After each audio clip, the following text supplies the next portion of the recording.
নিয়ে হাটে আসছেন বিক্রেতারা। পাশাপাশি গরুর খামারগুলোতেও শুরু হয়েছে গরু বেচাকেনা। এ নিয়ে আরো বিস্তারিত জানাতে আমাদের সাথে ঝালুকাঠের সুগন্ধিয়া পশুর হাট থেকে যুক্ত হয়েছেন অমিত হাসান এবং শরীয়তপুরের নড়িয়ার সর্দার এগ্রো খামার থেকে যুক্ত হয়েছেন কাজী মনিরুজ্জামান। শুরুতেই ঝালুকাঠের পশুর হাটের খবর জানতে চাই। অমিত, হাটে গরুর বেচাকেনা কেমন দেখছেন? দাম পাওয়া নিয়ে ব্যাপারীরা কি বলছেন? রসন, একটু জানিয়ে রাখি যে বরিশাল বিভাগ জুড়েই কিন্তু জমে উঠতে শুরু করেছে কোরবানির পশুর হাট। আমরা বেশ কয়েকটি জেলায় কিন্তু ঘুরেছি, আমরা দেখেছি সব জেলায় মোটামুটি কিন্তু পশুর হাট জমে উঠেছে। এবং আজকে রয়েছি ঝালকাঠির সুগন্ধি হাটে। এই হাটটিতে আমরা দেখেছি সকাল থেকেই ব্যাপারীরা কিংবা বিক্রেতারা, ব্যবসায়ীরা যারা রয়েছেন তারা কিন্তু পশু নিয়ে আসছেন এবং বিভিন্ন আকারের পশু রয়েছে। একটু জানিয়ে রাখি যে এই অঞ্চলে মূলত মাঝারি আকারের যে পশুটি রয়েছে সেই পশুরই চাহিদা সবসময় আমরা বেশি দেখি, তবে এখানে মাঝারি বড় বিভিন্ন আকারের এবং বিভিন্ন দামের পশু রয়েছে। ক্রেতাদের সমাগম বিক্রেতাদের মতোই রয়েছে, বেশ ক্রেতা সমাগম আমরা দেখতে পাচ্ছি। তবে ব্যবসায়ীরা বলছেন যে এখন পর্যন্ত কেনাকাটা সেভাবে জমে ওঠেনি। বরিশাল এই সুগন্ধিয়া হাটটিতে এখন পর্যন্ত আসলে ধারণা করা হচ্ছে প্রায় ৩,৫০০-এর মতো পশু আজকে উঠানো হয়েছে এবং সেখান থেকেই কিন্তু বেচা কেনাটা শুরু হবে। তবে বেচা কেনা এখন পর্যন্ত সেভাবে শুরু হয়নি। ব্যবসায়ীরা বলছেন যে আগামী বুধবার, মঙ্গলবার, বুধবার এইসব দিনে কিন্তু একটু বেচা কেনা বাড়বে বলে তারা আশা করছেন। এবং আজ এবারের পশুর যে চাহিদা রয়েছে সেই চাহিদার তুলনায় কিন্তু উদ্বৃত্ত পশু বেশি রয়েছে। সুতরাং প্রাণী সম্পদ অধিদপ্তর বলছে যে পরিমাণ পশু রয়েছে আর চাহিদা রয়েছে তাতে ঘাটতি হওয়ার কোনো সম্ভাবনা নেই এবং অন্য জায়গা থেকে পশু আনারও কিন্তু খুব একটা দরকার পড়বে না।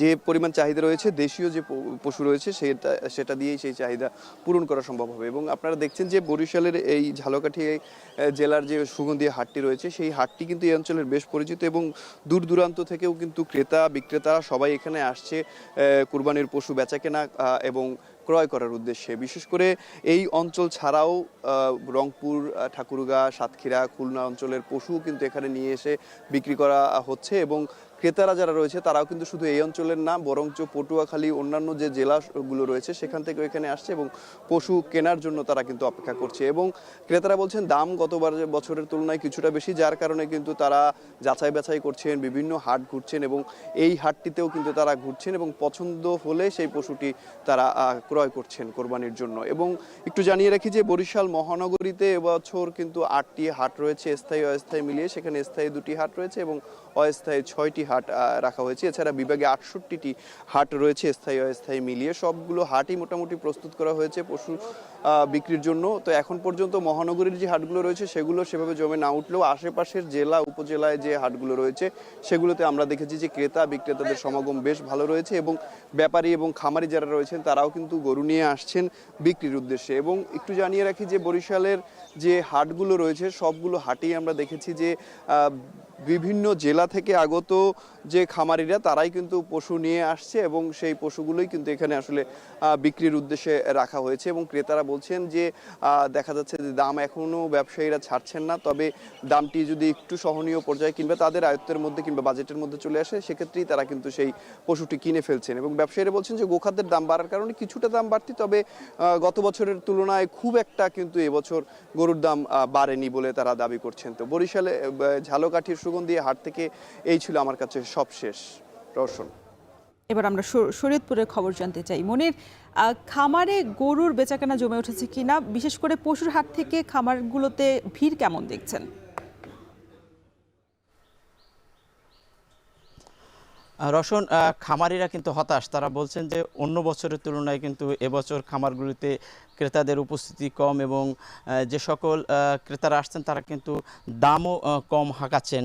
শরীয়তপুরে প্রায় 11,284টি ছোট বড় খামার রয়েছে এবং এই সকল খামারে কিন্তু 1,32,000 পশু উৎপাদন করা হয়েছে কোরবানির জন্য এবং তার মধ্যে চাহিদা রয়েছে 1,18,000 মতো, উদ্বৃত্ত থাকবে 15,000-এর মতো, এমনটাই কিন্তু প্রাণী সম্পদ কার্যালয় তথ্য আমরা জানতে পেরেছি। আমরা দেখছি যে যেই খামারগুলোতে এবছর পশু পশু উৎপাদন করা হয়েছে, পশুর খাদ্যের মূল্য বেশি এবং সারের দাম বৃদ্ধি পাওয়া, যে সকল ঘাস উৎপাদন করা হয় সেই ঘাস উৎপাদনও খরচ বেড়ে গেছে, যার কারণে কিন্তু খামারিরা বলছেন যে তাদের খরচ বেড়ে গেছে, সে তুলনায় কিন্তু এই পশুর দাম বৃদ্ধি পায়নি। তারা এই সকল পশু নিয়ে এখন বিভিন্ন হাটে যাবেন এমনটা প্রস্তুতি নিচ্ছেন। আমরা দেখছি যে যেই খামারিটি আছে সর্দার অ্যাগ্রো নড়িয়ার, এই খামারে কিন্তু গরুর থেকে এখানে মহিষের লালন পালন বেশি করা হচ্ছে, কারণ মহিষের রোগ প্রতিরোধ ক্ষমতাও বেশি এবং উৎপাদনও দ্রুত বৃদ্ধি পায় এবং দামও বেশি পাওয়া যায়। আমরা ব্যতিক্রমী এই খামারটি দেখেছি যে শরীয়তপুরে মহিষের খামারও গড়ে উঠছে। এখানে 3টি শেডে এই মহিষ লালন পালন করা হয়। 32টি মহিষ এবং গরু মিলে এই খামারে রয়েছে। পাশাপাশি যে গরু এখানে রয়েছে সেই গরু কিন্তু একটু বড় আকারের। আমরা লক্ষ্য করছি যে 2টি গরু রয়েছে এবং সেই গরুগুলো কিন্তু একটি হোয়াইট ডায়মন্ড এবং একটি ব্ল্যাক ডায়মন্ড নামেও 2টি গরু রয়েছে। যেই গরুর দাম হাঁকানো হচ্ছে 12 লাখ টাকা পর্যন্ত, কিন্তু এই খামার পর্যায়ে 7 লাখ টাকার উপরে ওঠেনি। আর এখানে যে মহিষ রয়েছে, মহিষ 12 মণ থেকে 15 মণের রয়েছে, সেগুলো কিন্তু 5 লাখ থেকে 6 লাখ টাকার মধ্যেই দাম হাঁকাতে হচ্ছে। তবে খামারিরা আরও বেশি দামের জন্য বিভিন্ন জেলা এবং ঢাকা শহরে নিয়ে যাবেন এমনটা আমাদেরকে জানিয়েছেন রওশন। কোরবানির পশুর হাট এবং খামারের অবস্থা তুলে ধরছিলেন আমাদের 2 সহকর্মী।